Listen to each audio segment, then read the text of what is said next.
5 years ago to the day, the infamous Fyre Festival was scheduled to go off in Great Exuma in the Bahamas. And if anybody who's seen the two documentaries knows, that didn't quite happen. David and I are going to go inside of the Fyre Festival. We're going to talk a little bit about Billy McFarland, and we're going to talk a little bit about how this came to be and why it's so infamous to this very day. This is the Afterburn Fyre Festival and the greatest event that never was. Come check this one out. I think you're really going to dig it. All right.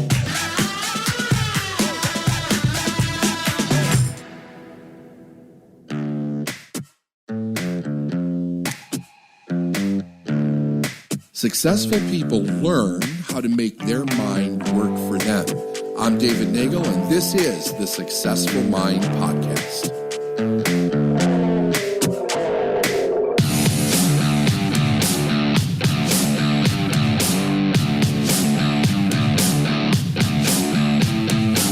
All right, so yeah, this is going to be a little bit different of a Full Throttle Thursday because it is actually 5 years to the day where the infamous Fyre Festival was set to go off in the Bahamas back in 2017. It was originally scheduled to take place April 28th through the 30th and then May 5th through the 7th in 2017, 5 years ago, and it was going to be held on the island of Great Exuma. Spoiler alert, it never happened. We have since been able to see all of the amazing documentaries that have come out about this. I've listened to many a podcast about this. I've seen many a news report about this. It was basically founded by, I guess we could call him a con artist, Billy McFarland, and rapper Ja Rule. It was set to be this launch of their Fyre app where you could go online, you could book celebrity talent to come to your own private gig. It was going to be this massive thing. It was going to disrupt this industry, and then the shit show just became the stuff of social media legend. So I figured I wanted to have a discussion about this, and there's so many different conversations we can have around this, around the psychology, around the fake it till you make it, around the millennial generation that got piled on for going to this festival. There's all different sorts of things, but I think what is most fascinating to me is this guy, Billy McFarland. I think he's very intelligent, but he's also very manipulative too. So when the documentaries came out in 2019, there was two of them. There was one on Netflix and one on Hulu, two very different takes on the same situation, although the bones of them were similar in that Fyre Festival was just this disaster from go. As you were kind of revisiting this, and I appreciate you taking the time to revisit some of this because it was in the past and we don't make a habit of going back and watching old documentaries and news reports. What was your initial take of what Billy was doing in the moment and how he got so deep into it, he couldn't call it off even if he tried? I think that's the problem. Everything that I've listened, and I've tried to find out, see if I could get an answer to my question. But my question is, what was his intention? Right? I don't think he woke up saying, I'm going to con a bunch of people out of money. Well, I don't know. Okay. I don't know. I'm not convinced. Not convinced? I'm not convinced, but I'm not convinced either way. Sure. So he actually did something afterward that was a con. Oh, totally. Right? Yeah, when he was going through with the cards? Yes, when he was going through when he was going through the court proceedings of the actual Fyre Festival where he was being sued, he started another company that was sort of like this NYC VIP, and he was trying to sell these VIP experiences that didn't even exist. Right. Yeah, so that was a true con for sure. So that really makes me see the Fyre Festival idea was a concept that I could actually see playing out. In other words, there was a way to actually make that work with what they wanted. Here's what I don't know. I don't know did he actually have an intention to really actually make that thing work? And then he got to the point where it got so screwed up he didn't know how to fix it. And instead of saying I'm in trouble and asking for help, the whole thing just fell apart? Or was he coming up with a con the entire time? Because I know what it's like to be conned. I had a con experience way back, long time ago when I was really young, and by a true con man. this guy went through life just conning people constantly. So I know what that's like. It's very enticing, right? They really get you to believe something that's 100% false. I don't know about this guy. I mean, tell me what you think. What do you think his intention was? So I don't believe that he intended to go out and do people. I really believe that he is an entrepreneurial mind. He's a hustler. He seems to me to be very intelligent. And I think he just got so wrapped up in fulfilling what this was, because the creditors were like beating down on his door. I heard that, you know, the loans he was getting, the fake financials he was providing was based off, the loans he was getting was based off of those fake financials. He was going through life having to reinvent ways to make money to just keep these creditors at bay, just to be able to get that festival off the ground. Right. And he did it in a short amount of time. Like, they were trying to pull this off in 4 months after they lost their initial island because of just sheer ignorance and stupidity. Yeah. I mean, the fact that they were told they could use Norman's key as long as they didn't mention any reference to Pablo Escobar used this as a cocaine hub, you know, with Carlos later, right? But the first thing they did, that cracks me up. The first thing they did in that promotional video, and this promotional video, you want to talk about slick marketing. It said it was Pablo Escobar's island. Right. Yeah. Well, and then he's talking about how we own the island, and that was not the case. Right. They were there using this island, and that island is beautiful. But when they got all these media, you know, these media influencers, these beautiful models, they're showing and selling the dream, which I totally get. But I think Billy was just like this nerd who was probably rejected by every woman in high school he ever met. And here all of a sudden he gets to play on the field with the cool kids. He's hanging out with Ja Rule. And to be honest with you, I don't give two shits about Ja Rule. Like, hip hop mogul, he's not up high on the list. He's not in the the Jay-Z and Dre type. But it's a name, and you know who it is. So the idea behind what Billy was trying to create is actually genius. And you're starting to see this. I don't know if they've come out with another app that does this sort of thing, but it's very similar to what's happening nowadays with, the app Cameo, where you can hire a celebrity to wish your mom a happy birthday, and you can pay them money, and it connects you directly to the artist. The idea behind the app was great. My interpretation of Billy was he didn't know when to say when. And if he would have canceled, he would have been so on the hook of money, none of it ever would have happened. However, he needed to cancel it to give enough runway to get this event off the ground, because we could be having a much different conversation had that happened. This could have been a luxury, because Coachella's gotten pretty bougie too, but it could have been the luxury version of that. The problem was they made so many mistakes from the beginning, and I think they sold everybody involved just a bag of shit when they didn't need to do that. And they were well aware that they lost their original island and they had to move it to Great Exuma. They knew well ahead that it was the same weekend as the National Regatta. They knew that there wasn't going to be any place for these people coming down on these charter flights from Miami to stay. And yet, we'll just give them all a bottle of champagne and feed them full of tequila for 6 or 8 hours, and they'll forget that they're going to be sleeping in FEMA tents. There were no toilets. There was no toilets. There's no infrastructure whatsoever in that area. It was it was an old abandoned development for a resort, and it wasn't pretty. There was no beautiful beach. There was no place for the yacht. And anybody who said, Billy, we should not move forward with this, was removed and fired. We don't need that positivity. So I think in my mind, I'm thinking he's just trying to will himself through, which you gotta admire a little bit. It depends on, see, this is where it comes back to the intention. Yeah. Because there are so many stories, there are so many great business stories that start off in the early stages that look like a disaster waiting to happen, and the person's able to pull it together. And the thing is like at any moment the thing could have completely fallen apart. Hell, when I started my business, at any moment the thing could have fallen apart all the time. That probably gives you some juice. Probably gives you a little juice. It does. Too. Well, yeah, but see, there's the intention part. Yeah. I wasn't intending to con people. I was intending to build a great company. So when I look at other people that have done really great, like Elon Musk and Amazon and Richard Branson, like all these people, if you go back to the early days, it was rocky. It was shaky. Like, is this going to fall apart? When Branson built the airline, right? Sure. I mean, it was It was that a mess. thing. There was many times that thing could have just flipped over and burned, crashed to the ground. So when I look at what this guy did with the Fyre Festival, the initial communication of what it was going to be sounded unbelievably amazing, but where I get caught up in questioning his intention is when it started to fall apart.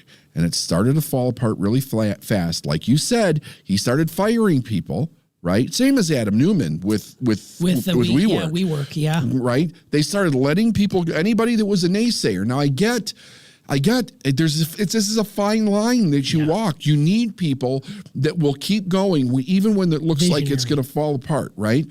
But to think that everything's going to come together with no plan for it to come together. Yeah. There's no toilets, there's no tents, they're on the wrong island. Like it's turning into a disaster and nobody is saying, here's the plan to get around these problems. That's where I question the intention. Yeah. Because he kept going with it and it was obvious it couldn't work. It kept going. They kept counting it down. And it was really brilliant from a social media standpoint about how they paid these influencers to put out the orange tile, #FyreFest, getting all these people hyped up. They sold out. It's unheard of to sell out 95% of your tickets in the first 48 hours with a brand new, never been proven festival before. Yeah. I was listening to a podcast yesterday in preparation for this, and I don't know the name of it off the top of my head, but they were talking about some of the other festivals, and one that they talked about was the Warped Tour.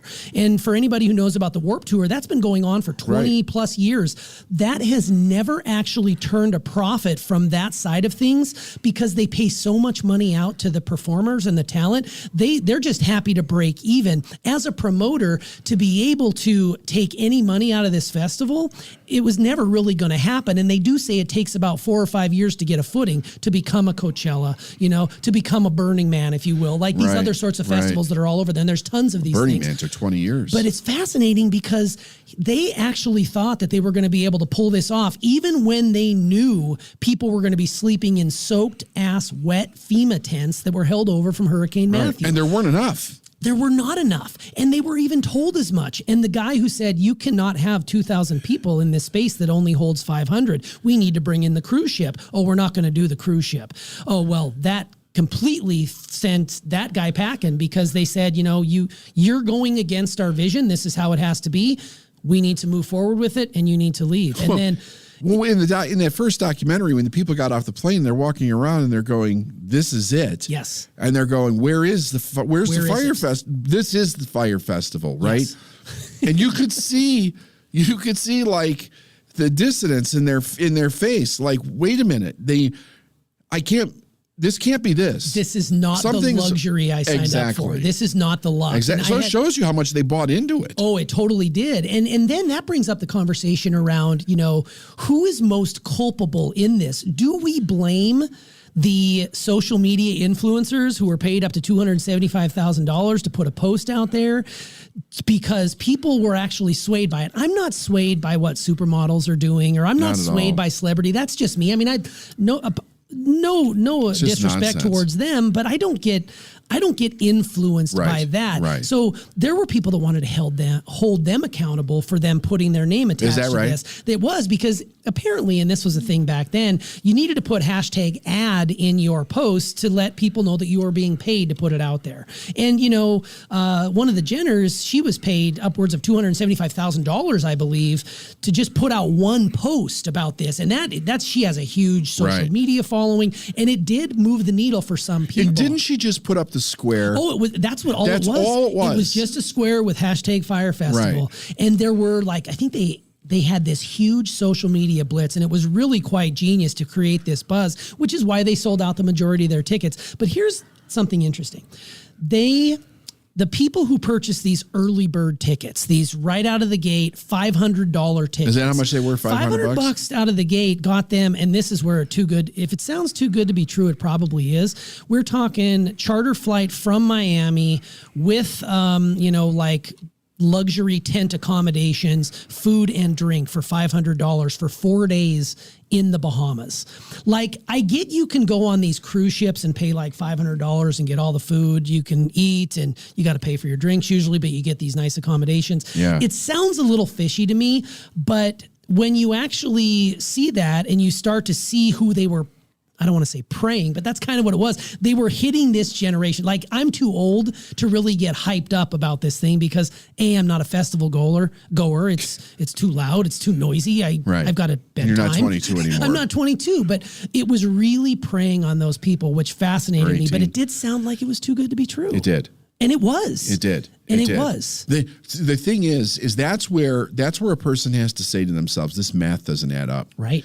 Right. There's something about and that would now in my age now, that would cause me to look into it. Right. Yes. But I remember being a young guy and going, the math doesn't add up on this, but wanting to believe that it was so true. Right. And then getting completely conned about something.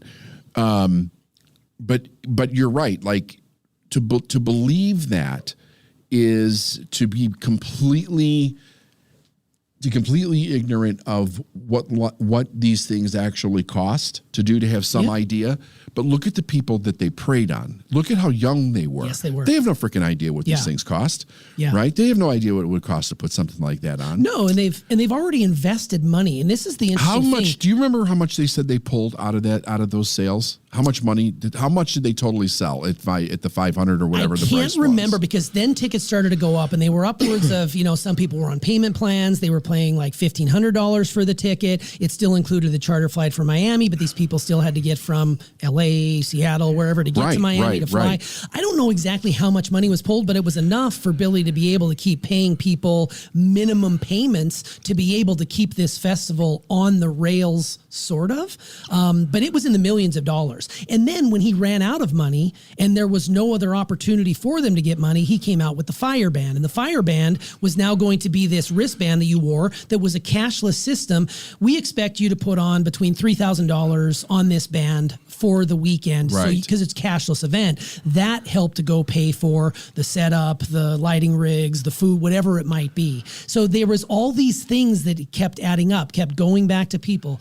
And at some point you got to say, let's see, I've already invested $500. I put another $500 on my band. I'm already got my ticket booked to Miami. At this point, I'm just going to go. And many people did just say, I'm already invested. I'm not going to cut my losses. I'm going to go. And it was really that fear of missing out, that FOMO, that most of these people ended up going there. How many actually showed up on the island? There were supposedly, I don't know the exact number, and I'll see if I can pull it up here shortly, but I know that there was planes that were coming in full of festival goers. There were hundreds and hundreds of people that were there. And some people immediately realized this was not, and they got out of there as quickly as they could before the Bahamian government shut down the airport, because they just didn't want anybody else there. There was no room for them. There's nowhere to put these people. There was nowhere to put them, because the National Regatta had all the hotels were sold out. Yeah. All the resorts were sold out. There was no place for these people. And I can't imagine the fear that would go into that, because they likened it to a cross between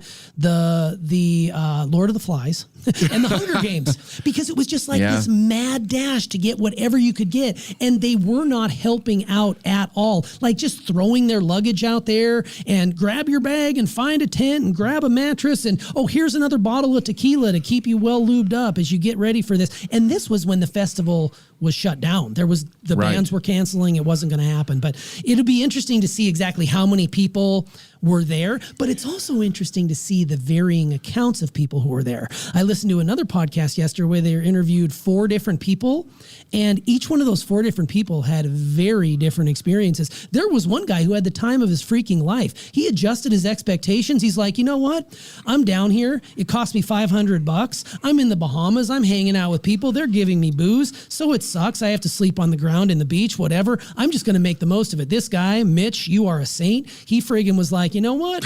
I'm going to just live my life. This is fine. Mitch. And then you've got other people who are like, this is absolutely ridiculous. This food was awful. This vegan option was not right. There was no pillow, like all these sorts of things. So I think what I found fascinating was people wanted to pile on and generationally shame the millennials for their stupidity and being duped. I thought that was terrible. I don't like it when we shame across generations because I grew up, I'm a Gen Xer, right? So that in itself is considered the slacker generation. I don't think we are Jeff Spicoli from Fast Times. I think every generation, the one before you, looks down on the generation every single freaking time. And I found myself all through doing history. it. And I got sucked into this back in 2017 when my daughter showed me the picture of the viral cheese sandwich on social media. And I was like, how could somebody be so stupid to sign up for a luxury event? I mean, you must be out of your mind. But the truth is that I got sucked into it because that was the narrative going on at the time. And in reality, it wasn't the millennials who were to blame for this. It was this guy and his vision and trying to see it through that totally conned. But it's the generational shaming and it's the wealth shaming. Oh, look at the poor little white kids who are stuck down in the Bahamas. Oh, they should have had more money taken for them. And you hear these, you start to read the comments. People were nasty. Oh my God, it was really nasty. And I just don't understand that. This is someone's, daughter, someone's son. This is someone who is just a human being. When you start piling on and saying, oh, serves you right for going and paying $500 to go to some stupid concert. I would never pay that amount. I listen to my music on the radio, whatever it might be. That's the angle that I thought was most fascinating, was trying to pile on the millennials for making silly mistakes, even though they were just looking to have a good time. And there's nothing wrong with having a good time, but also the shaming across, the wealth shaming and the generational shaming just blew my mind. So what happened to this guy? So he's actually currently serving a 6-year sentence in a correctional facility. I believe he is in Ohio. He is scheduled to be out in 2023, which is not very much longer. About 18 months, I believe, he's able to come out. But what's fascinating about Billy is he's in for wire fraud. So he got 6 years. It could have been up to 20, but the judge was fairly lenient. But in his time in the correctional facility, he's been in solitary confinement multiple times. And there was one report I read that he was in solitary for 6 months. Why? He decided in his infinite wisdom that he was going to record a podcast from prison and get it out to the masses. And they saw that and figured that this was not something that a prisoner should be doing. We do not run this like an entertainment company. This is not Fyre Media here. Okay. You can't do that. And they put him in solitary. So I can't imagine being in solitary confinement for a day, let alone for 6 months. Right. And he's done it a couple of different times. The first time I think he went in because he had a USB stick somehow on his person. Somehow he got so a he's USB still stick. kind of hustling behind the scenes. But one of the issues that goes on with his incarceration, and one of what he can no longer run a company. Like, he can no longer be the face of a company. He's banned from that. He's banned from that. The SEC, anybody who has anything to do with a company, he cannot be the forward face of it. Gotcha. And I think if they find out he's investing in a company, there'll probably be some issues there as well. But he was paid $250,000 for the rights to his life story for the Fyre documentary on Netflix. Wow. So he was paid $250,000 to be able to tell that story. And there's still millions missing from all the money that he was taking from these people, and these people have not been made whole. Now, if you charge it on a credit card, like let's say Amex paid out those people. They, chargebacks, they paid them back, they were made whole. Yeah. But if you paid with a debit card, you're out of luck. So did the court take his $250,000? I'm not exactly sure what happened with that. I think because of the garnishing, I'm sure they took that and they started putting it into some sort of a relief fund for these people. But what I was really interested in was seeing all of the people that he duped on the island, all of the Bahamians who put the food, who put the work in and never got paid a single dime. Like, I'm convinced. He fucked a lot of people. I'll tell you, if he didn't get off that island when he did, I don't think we'd ever find Billy McFarland. Right, he wouldn't be alive. They would have ripped him limb from limb. I mean, they were so angry. Hundreds of workers putting in hours and hours in this hot sun, and they got nothing out of it. One woman, Marianne Roll, who runs the restaurant there, she spent she was using her life savings to pay her employees, waiting on this money to come from Billy, because she was the only one that was feeding them all the drinks, all the food, all these things. Not just the concert goers who showed up, but the workers as well. But But they did start a GoFundMe page, and up as of recently, that GoFundMe page is still up, and it's pulled in about $240,000. Is that right? So she made herself whole, and she donated the rest to, she donated it to the, like some sort of charity in the Bahamas, which I think is really fascinating. But that's great. What blows me away is that this guy, Billy McFarland, probably, and we'll never know. I mean, I don't know if he'll ever come out and say, yeah, the whole idea was a con from Go. There's something in me that believes that he did have good intentions and he wanted to be a player in an industry he knew nothing about. And he tried to bring in really smart people to help him. But when they helped him to a point where it wasn't satisfying his vision, he let them go and brought somebody else in on a budget. They actually went from having $6 million for catering budget. They fired the caterer when the caterer said there's no way in hell they're going to be able to satisfy this. And they brought in another caterer for $1 million. And that's where you get like this really poor, not at all luxury food coming your way. I thought it was interesting, at least in the documentary, that there were so many people that kept going till the end. Yeah. Right? When they knew, like people were dropping like flies. Yeah. You could see that there was no plan, and people kept going to the end. They kept flying there. They kept getting there. Yeah. And the working people who are working. Oh, yeah. Here's the fascinating part. You're being led to the cliff. You know you're going to the cliff. You know that there's no bridge at the cliff, and you walk off the cliff anyway. That part it's interesting when a person gets conned that they go that far. Yeah. It's like there's something in their mind that does not want to believe that they actually that they were conned. And they were conned. Do you think how much of that has to do with the lack mindset around money? And I've already invested so much, I should just go to the edge of the cliff and jump off. I think that's part of it. I think the idea there's this interesting thing that a person wants to be right, and they don't. Here's an interesting story. Here's where I kind of really got the idea of just how upset people can get about this. I've listened to several magicians. Sure. Because I've always had this fascination with magic. But I've listened to several magicians talk about this very interesting experience that they have sometimes. If they do a trick on somebody that is not aware that they're about to see a trick, there's many magicians that have actually gotten in a physical confrontation. People get extraordinarily angry. They get very triggered. And it's not like you're making fun of them or anything.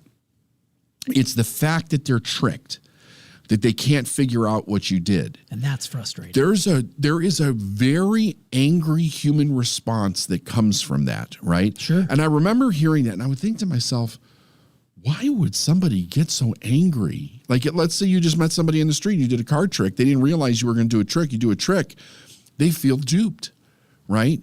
So there's something internal that happens with a lot of people that way. And I think that it exposes their weakness about themselves, and they get angry to the point of some people get violent. Yeah, I think I have a feeling a lot of that, because I've seen that happen and play out in front of me before. And I would believe that it has to do with looking foolish. I have a reaction. Absolutely. When something happens and people make me look foolish, I get angry, red face, and I want to fight. You know what I mean? I'm not a fighter, but it's like one of those things where I'm so angry, I lash out. I want to lash out. So I could see how that, but it's interesting because with a magician, you know what you're getting. Like, adjust your expectations. They're doing it for entertainment. It's pure I don't think they have any idea that they're about to have an experience that makes them look foolish, because it doesn't make them look foolish. Yeah, right. But in their mind, they're internalizing it like, you just made me look like a fucking idiot in front of all these people. And they're not. They're not at all. They're not. I remember when David Blaine first came out, what was it, Street Magic or whatever he did. Yeah. There were people that got pissed off at him. Wow. He would do these amazing tricks on the street, and some people would get just unbelievably angry. And they had to change their approach to let people realize, like, you want to see something cool, I'm going to do a trick. You want to see a really cool card trick? So he was prepping them to know that they're about to be, he's going to dupe them, right? Sure. But it's not to make them look foolish. But I think you're right, T. Yeah. I think there's certain people have a very strong reaction to that.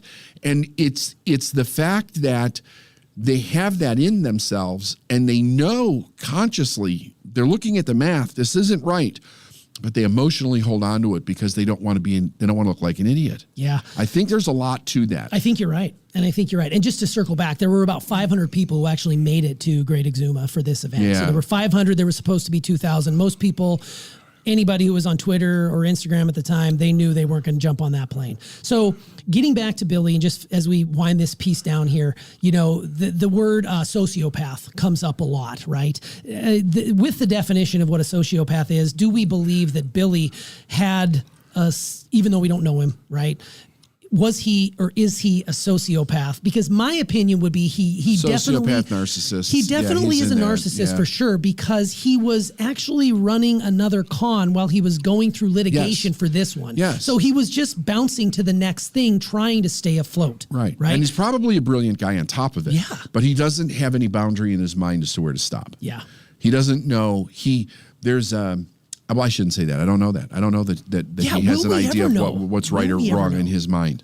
But he does not seem to have an awareness of what too far is far, or what far is too far. That type of thing. But again, that's why I go back to the intention thing, because every great entrepreneur, every great person that has expanded human awareness, consciousness, reality, whatever, has always been willing to go farther than anybody else.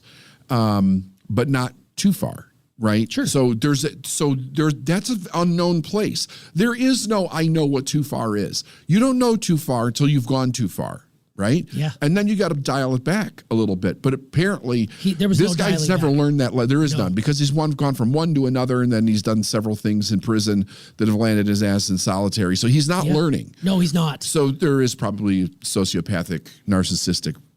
And I do not think this is the last time we'll hear from him. I think when he gets out, this is not the last something's going to come out. What do you think? He's going to come out and go work for Wendy's? Yeah, this guy? right. Yeah. This guy, I mean, he does have an entrepreneurial spirit in him. So who knows what he's going to do and how he's going to get around it. But it'll be fascinating to see as it plays out. Because, we should do an over-under on how fast this guy lands back in prison. Oh, my God. Yeah. I mean, it'll be. I'll bet you it's within 2 years. I'll bet you it's within 2 years. Okay, if we're setting that at the over/under, I'm going to give him a little bit more of a runway there. I'm going to go a little bit more. I'm going to go over the 2 years, but I have a feeling he will definitely end up back there, because if he's not learning, that's a surefire sign that the system isn't working for him. Like there's no sort of rehabilitation happening behind those walls. And yeah, it'll be just fascinating to see. But I would encourage everybody to go on the 5th anniversary. And especially after what we learned from Inventing Anna? No. Our last podcast guest. Oh yeah, from Quan. Yeah, exactly. Quan sure. When we learned that there's basically nothing set up for these people to win outside. They're almost forced back into criminal activity. And when you don't have a problem being a criminal to begin with, it's true. It's true. I'm saying 2 years. Yeah. No, I brought up Inventing Anna because I feel like we've been on this con run, and I'm just fascinated by these people and how they're able to execute these things. And we still have to do Adam Newman. That's coming. Yes, we still. We'll definitely be talking about WeWork and Adam Newman, because there's some really good stuff, especially because I'm currently watching We Crashed, which isn't over yet, right? It's dropping every Friday. Maybe when that baby's done, we'll get in here and talk a little bit about that, because I think the human psychology behind it is fascinating. But what I was going to say is, be sure to go on this 5th anniversary of the Fyre Festival, the greatest music event that never was. Make sure you go watch the 2 documentaries, one on Netflix called Fyre, and then one on Hulu called Fyre Fraud. They both tell the story, but they tell them in 2 very different ways. And I think you would be remiss if you didn't at least watch it, and try to stay away from the generational shaming, the millennials, whatever. It just drives me crazy, but it's good stuff. But all right, David, this was fun. Thank you. You bet. All right.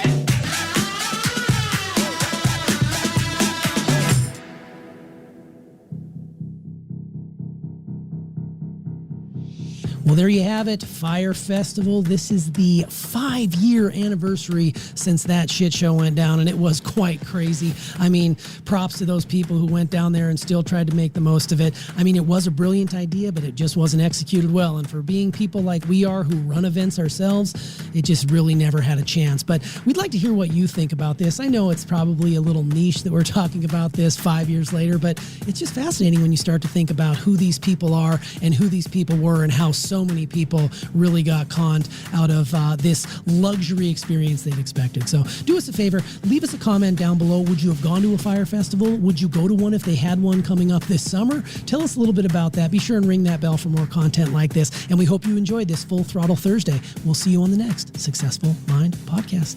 All right.